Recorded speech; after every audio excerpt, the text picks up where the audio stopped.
Syrie. Fin de l'opération militaire sur le littoral. Le ministère syrien de la Défense a annoncé la fin de l'opération militaire sur le littoral, mettant un terme aux affrontements avec des fidèles du régime déchu. Ces combats, accompagnés d'exécutions de masse de civils, ont fait des centaines de morts depuis jeudi dans l'ouest du pays. Canada.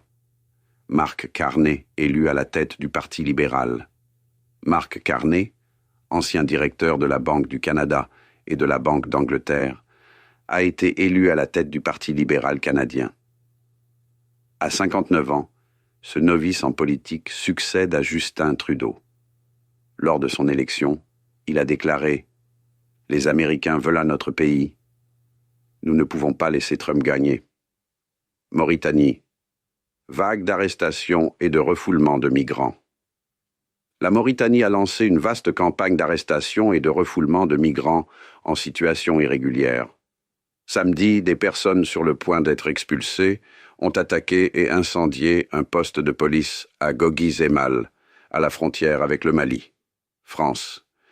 Confirmation du statut de deuxième exportateur mondial d'armement. La France a renforcé sa position de deuxième exportateur mondial d'armement. L'Ukraine est devenue le premier acheteur d'armes, dans un contexte européen marqué par le réarmement face à la menace russe. Les États-Unis demeurent le principal fournisseur sur le marché international de l'armement. Mexique.